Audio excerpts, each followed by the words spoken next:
Welcome to another episode of Home Sweet Home.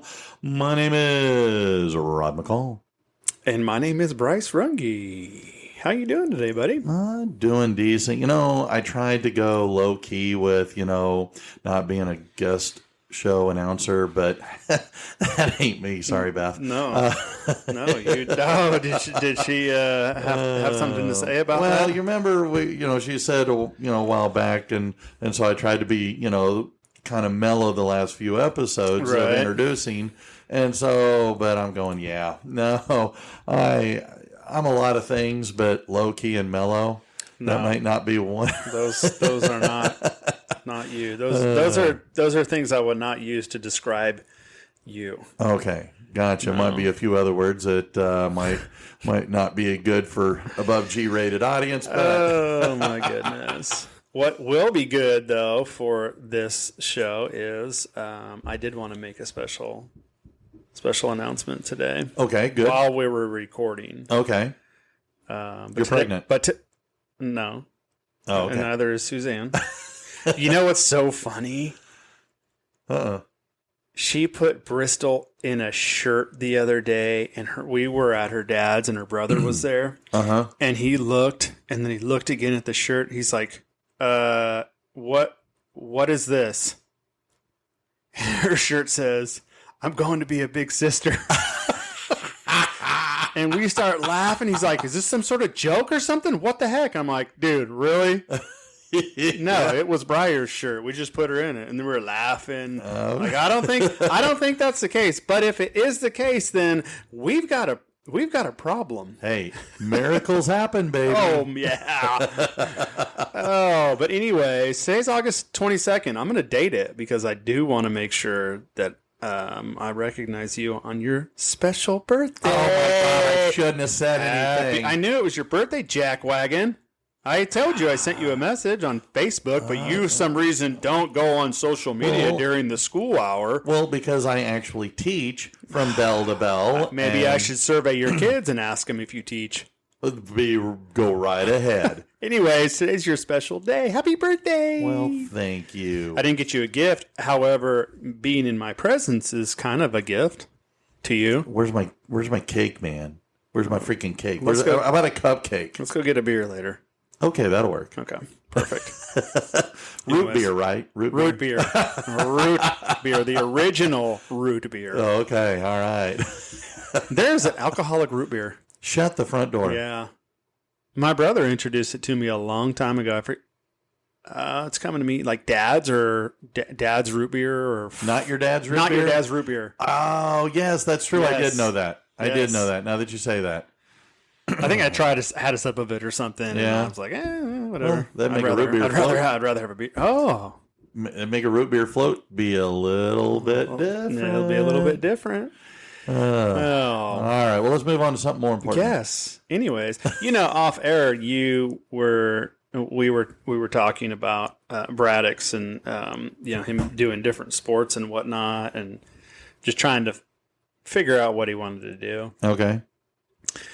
And during that whole entire process, we had several conversations. Okay. And I'm transparent with him. And I try and keep it age appropriate, right? Sure. And he's my son, and I'm gonna give it to him whether he likes it or not. And I want him to understand that at some point in the future, he's going to be telling a story. Okay. And I want him to know he's going to be telling a story. I want him to recognize that. Okay. So that he is able to tell the story that he wants to tell. Like what story? We're all going to have a story to tell. What story are we going to tell? Okay. Is it one of regret? Is it one of disappointment? Are we going to pass down to the next generation? Like, oh, I quit this and I didn't do this, or I failed to do this, or I missed out on all these opportunities. Am I telling a story of regret? And I think about my dad too often, because I hear that quite a bit. And that's the story he's telling. We're all going to tell a story. And it got me thinking, because we started talking about quitting. Okay. And unfortunately, there's been some situations where he has, we'll call it quit. Okay. Been allowed to quit. And it's frustrating, because as a parent, especially as a dad, I don't want to set him up to live a life full of, he's going to have challenges. Sure. We're all going to have challenges. Yeah. But there's a lot of things now that we can do to prevent things from happening. We could either fight for the things we want now, really put in the work and to be successful, or later on we could fight against all those things that we don't want in life, like bad relationships, debt. Sure. Right. Unhealthiness. Yeah. Obesity. Whatever. You fill in the blank. You talking about me? You say obesity and you look right at me. We always look at each other. I'm not going to look at you anymore. I'm going to look at the wall. I'm going to look at the wall. Anyways, you get what I'm saying? No, I do. I mean, there are so many times that I go, man, I could have, I should have, I would have. Right. I wished I had.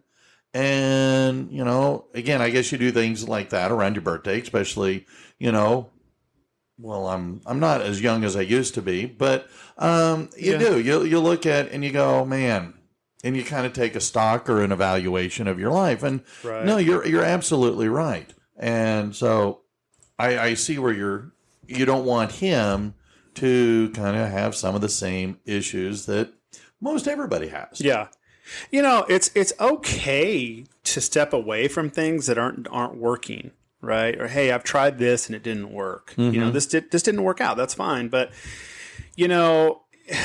I've recognized in him that even if it's something simple, even if it's a video game, he'll flip the quit switch without really recognizing it. And I could sit over here and I'm like, wow, you just ejected that situation because you didn't like it, or it was too hard, or whatever, right? And I could talk to him on this because I know what it feels like. I also know what it feels like to have people label you as a quitter. Okay. Yeah. So when I left Hawaii, let's call it what it is. I quit. I quit after my junior year. Now, a lot of people, I left early to pursue the NFL. It didn't work out, but I quit. I had a full scholarship. I did not exhaust that full scholarship as I should have. So I quit. What came with that? Consequences. True. And I had to fight against those consequences for many, many years. One of those consequences was depression. Okay, sure. And so I had to fight against that. And so it made things very challenging. You flip the quit switch and you do it more and more. Like you're conditioning yourself to just quit when life throws you a curveball way too easy. And we are faced with challenges almost every day. As somebody who's worked with kids for most of my adult life, especially,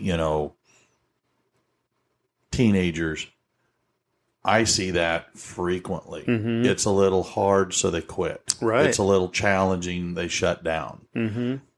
Some things, it's okay to quit. But quitting just because it's a little challenging, it's a little complicated, I think I'm with you in that I get frustrated at some of these kids. It's kind of like drive through it. Right. Drive through that challenge. Drive through that difficulty, because you're right. If you hit the quit switch, and I did that a lot growing up. I lacked self-confidence. I lacked the necessary tools that I developed much later in life. And I mean, and heck, I would even argue that there were times where certain things, okay, getting a teaching job. Right. When I was living in Pennsylvania, I was working for a trucking company. Yeah. And I decided, you know what? I didn't even try because it was going to be too hard to get a teaching job Right. up there in Pennsylvania where I was at. And so I regret that maybe I should have. Right. And so come down here. But then I had that resolve, and I'm glad I did because I fought through the challenge. Mm-hmm.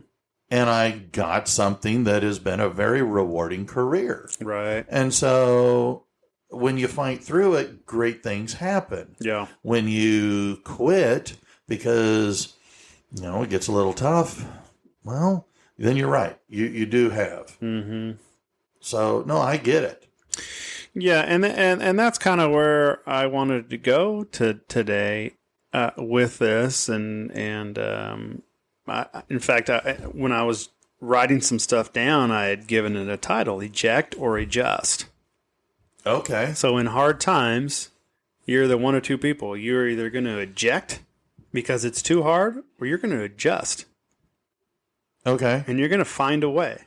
You're going to figure out how to embrace that discomfort, and you're going to fight through. Because what comes on the other side of challenges and difficult? What's on the other side of that wall? Hopefully success. But let me ask you this. Is there a difference?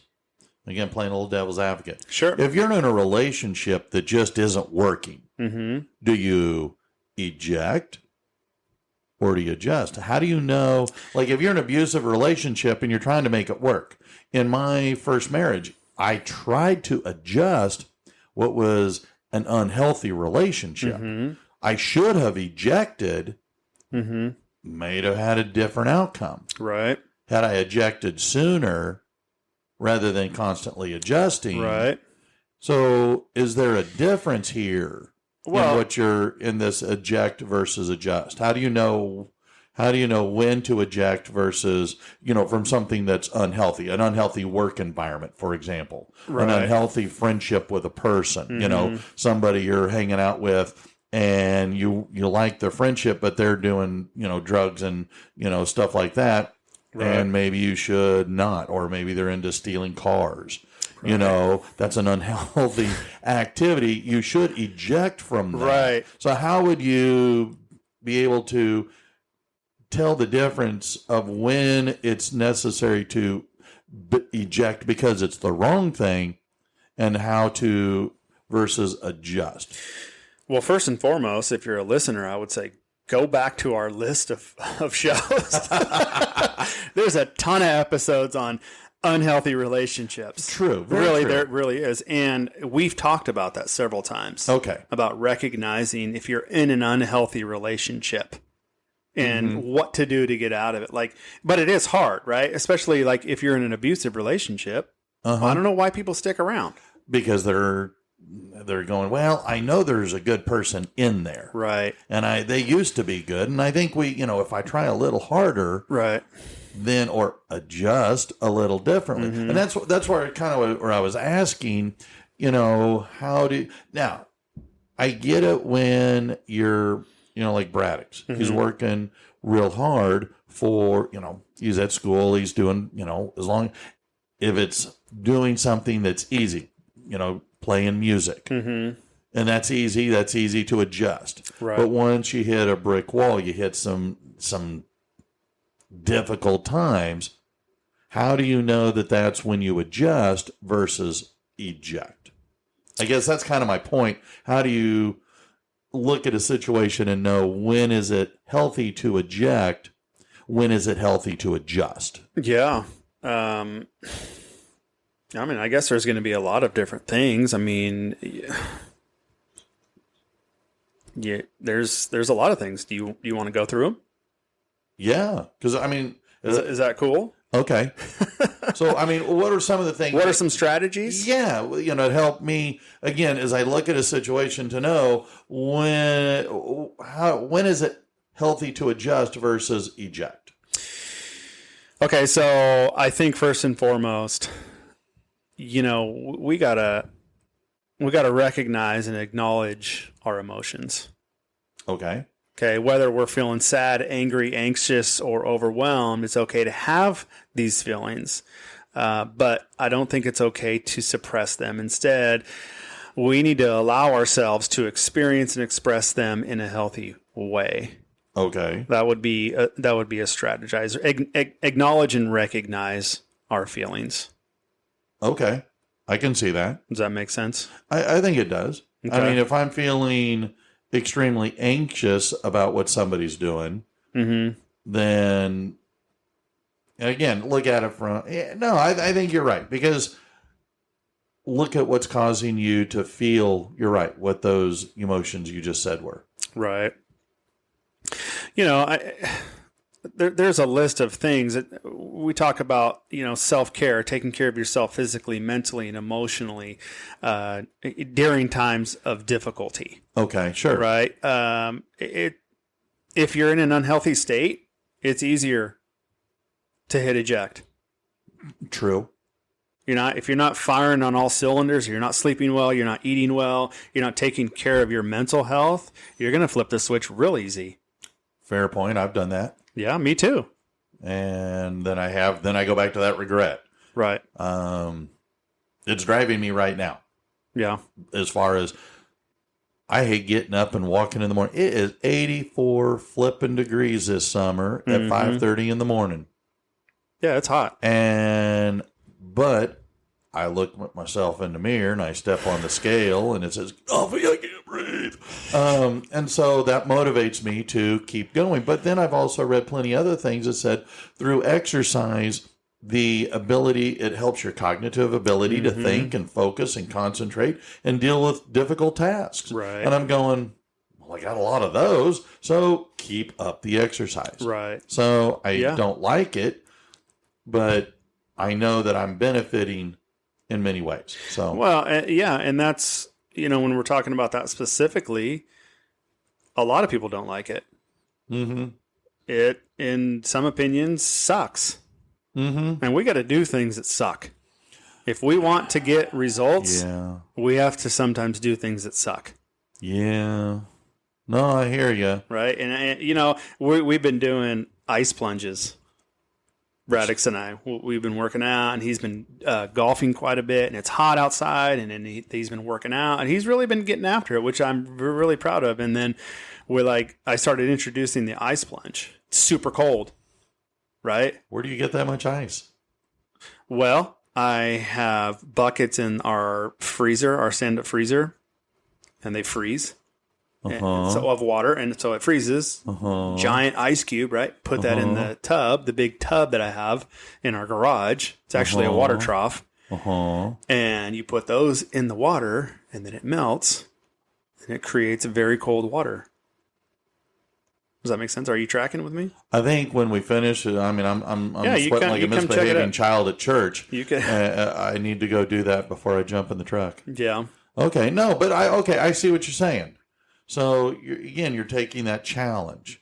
Right. You're dealing. No, when we're talking about that specifically, right? If you're trying to reach certain goals, there's a price to pay.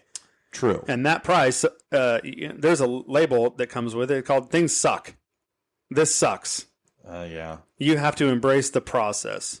That specifically. Coming back to this, ejecting or adjusting to hard times, we talked about acknowledging your feelings. Sure. Right? Practicing mindfulness or self-care, if you will, so that you are emotionally stable. And you can recognize, hey, it's time for me to adjust, or this isn't working out. I'm out. Right? Okay. The next thing is to reach out, call a friend, phone a friend, right? Phone a friend. Support. You need a supporting cast around you, because you could get really overwhelmed real quickly, and you don't know how to make decisions. You don't know how to see what's right in front of you, or, recognize Yeah. this is unhealthy or this isn't okay, right? So get people around you that are going to lift you up and help you out and guide you. No, I think that's right, because sometimes you need a venting partner. You don't want you're not asking somebody to fix your problem. You just need to vent. Right. And through that vent, sometimes maybe they can provide you with an alternative point of view or perspective that can kind of help put you back on track. So no, Right. I love reaching out for support. I do that all the time. Right. Yeah. Oh, you would know. I call you and vent to you. No, I think it is crucial to have people in your corner that you could call and that are just going to listen to you. A lot of times people just want to be heard. Yeah. I don't want you to fix it. Right. It's good. It goes back to something that we've talked about before, our wives. Yeah. I'm not asking you to fix this or give me your advice. I'm asking you to listen. Just shut up and listen. Just shut up and listen. I can work better on that. Yeah. Another good thing is to set expectations, realistic expectations. So I shouldn't expect to have lost 50 pounds in the last month? Well, I hear a no coming. that's quite a bit of poundage. No, I hear what you're saying, and I've heard that many times too. Baby steps. Right. Baby steps to wherever you're going, whatever you're doing. So is that what you're saying here? That's 100%, yeah. Okay. How do you eat the elephant? One forkful at a time? Yeah. Or half fork. Okay. Or a baby fork. Okay. One bite at a time, right? Okay, Take small bites. Okay. Take small bites. Okay. Right? Be realistic. You set these lofty goals, which is not a bad thing, but there's a lot of other things in life that take place. Sure. And be realistic about that. Achievable, realistic. It goes back to the SMART goals, right? Right. So, anyways, this is a big one. We've talked about this quite a bit. Focus on the controllables, not the uncontrollables. Yet we sometimes end up trying to stay outside of our sphere of control and try and control all the things that we can't, right? Focus on the things that you can actually control. Sherry and I had a conversation as she reminded me of this very issue just the other day. I'm about to blow a gasket.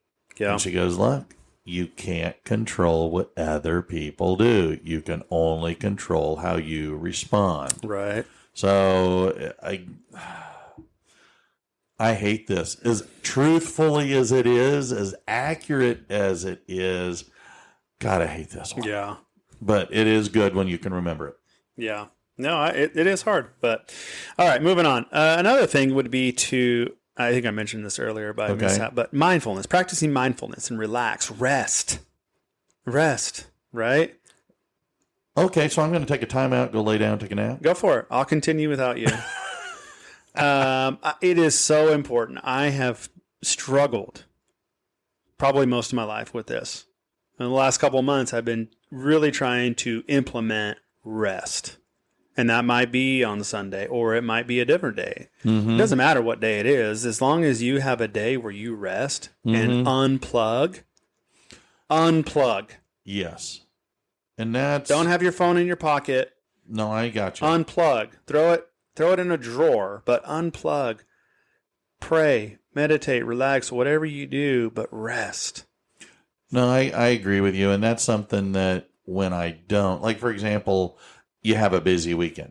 I mean, the weeks are pretty busy by themselves, but then you have a busy weekend and it's kind of like, dang, now you've got a week and a half, 2 full working weeks plus a busy weekend in between before you can then, get to rest. And it's kind of like, ugh. Right. So no, I hear you. Absolutely. Yeah. The more you can do that, the healthier you can be. Right. It's also important to stay on the learning curve, right? Focus on how can I grow? How can I grow in this situation? I think we're faced with obstacles and we think, oh, here's an obstacle. It's meant to prevent me. When maybe that obstacle is meant to teach you something and project you or propel you into something better. So learn, adjust, be open. And again, I'm just spitballing here, but kind of be open-minded that instead of sitting there griping, complaining, and ejecting, maybe then take the opportunity to go, okay, let me look at it from a different perspective. Right. What can I do? Maybe then to... Right. Okay. No, I think when we view adversity that way, that increases our resilience. Okay. I think we gain strength from that situation because there's another one right around the corner. Okay. So now we're better prepared to face the next adversity. And we're continuing to learn and grow and embrace adversity. What doesn't kill me makes me stronger. Right. Kelly Clarkson. Wait a minute. Kelly Clarkson? She kills you? What? Didn't she sing? Anyways, running on to the next one here is establish a routine. Right? Create a routine. I like routines. I've been out of a routine for a while now. I think maybe ever since I stepped out of the classroom because we're so structured and in a routine. But I think creating a routine provides a sense of stability and predictability. I hear you, and I think that it does. Yeah. It doesn't have to be rigid as far as that routine, but having something that you can kind of bank on, depend on to kind of help guide you. So when you're feeling like, oh, crap, I don't want to do this. Right. You, rather than quit, rather than eject. No, I do. I benefit from this. And I find strength in that routine. So, no, I hear you. Good. I'm glad you hear me. What'd you say? Next. Next slide, please. No. Limit the negativity. Oh, that's hard. And, we're surrounded by energy vampires. Get away from them. And you could get away from the negativity by not even turning your TV on. Because once you turn the TV on, I think a lot of people go to the news, and the news is consumed with negativity or social media, right? Feed the positive dog. Yeah. We're all around our house. It's feed the positive cat. Okay. Right. Yes. So PMA, positive mental attitude, limit the negativity. There's going to be negativity that comes. Okay. Right. But when you're filled with the good things and a positive mindset, you're able to combat the negative. No, that makes sense. Right. I can see that because, I think I've heard you say before, you are what you eat. Right. So if you ingest a lot of negativity, you spew it back out. Right. If you ingest a lot of positive, then you eject a lot of positive. So no, that makes sense. I get that. Yeah.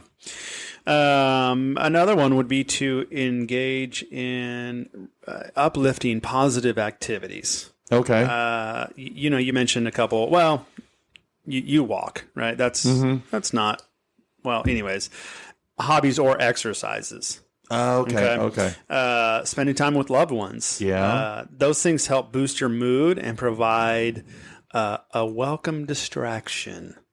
Fair enough. No, and it does help if you like your relatives. That is a plus. I mean, because if you don't, well, hello negativity. Right. So no, I hear you. And I think the last thing that I would share on this would be to cultivate an attitude of gratitude. I love, ever since you've shared that terminology. Yeah. Because I find I use that and I like it. Again, that attitude of gratitude, a thank you, an appreciation. It may suck, but it could suck worse. Right. Yeah, I think when you cultivate an attitude of gratitude, you experience a mind shift.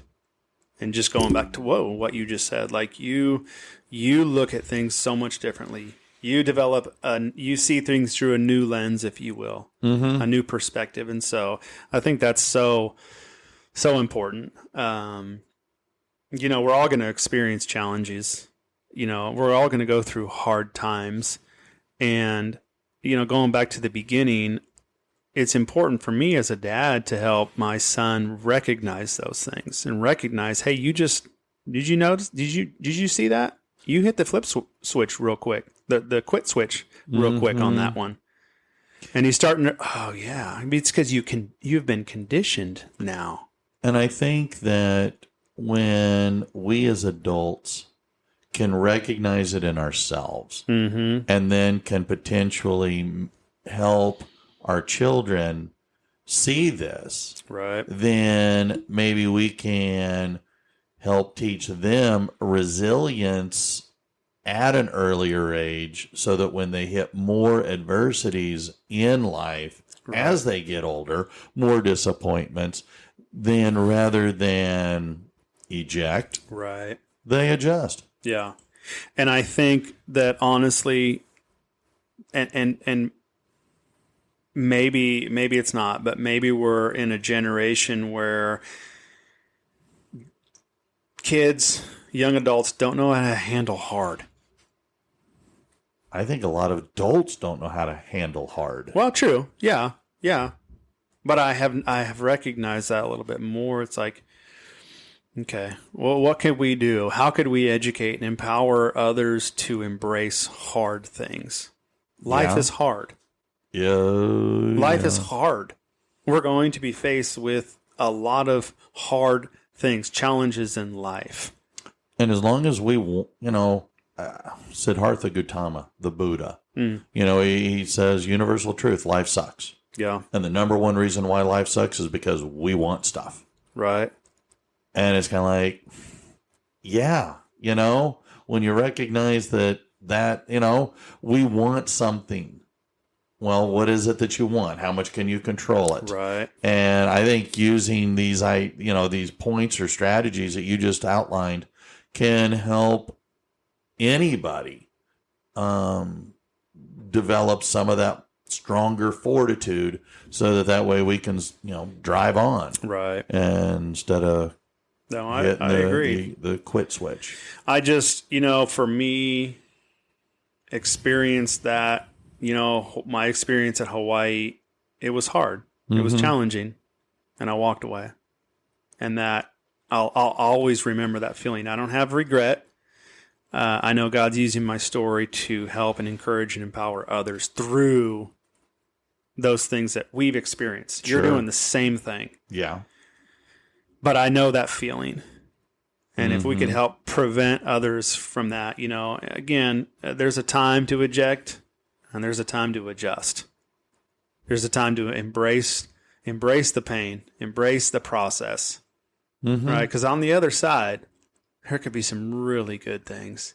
It's like that image of someone, of a man digging in a tunnel. Oh, yeah. He's got the axe and he's chipping, and then he, it's a clip by clip, and then he turns away, and just on the other side, like a foot away, are diamonds. Yeah. Or whatever it is, right? But I think that's a good image of when we set goals or have lofty visions for our life, or, or whatever, that we turn away. And that achievement or that relationship or whatever is just inches away. We quit too soon. I love this. Thank you. Oh, thank you. Thanks for letting me take the reins today on it. I didn't realize you would allow me to do so. Dude. What? You can take the reins as often as you want. I will say that I appreciate that. Thank you. You're welcome. I hope I'm trending towards the way I think I'm trending, which is coming out of a low few seasons. I know we've talked, and I know you've seen it. I know you've seen it in my eyes, and I just know that I really feel that I have a different spring in my step, if you will. Well, and so I'm feeling confident and encouraged. You have adjusted. You did not eject. I have adjusted. I have thought about ejecting, Rod. I have thought about ejecting, but I knew that that's not who I am. No. I know there are good things in store, and that we're going to meet and be faced with a lot of adversity in life. Well, then let's eject this and go get a root beer. a dad's root beer. A dad's root beer. We are dads. All right, let's go. We're really not ejecting. We're done now. Okay. All right. I hope that was good. I hope you. I did. Yeah. This is good stuff. Thank you. Good. I really appreciate it. Our listeners gain some insight and some wisdom and can apply it to whatever situation's going on in their life. Anyways, that's it. I'm Bryce. And I'm Rod. All right. Go do something hard. Order something tasty. What? I'm out of here. Bye. Bye.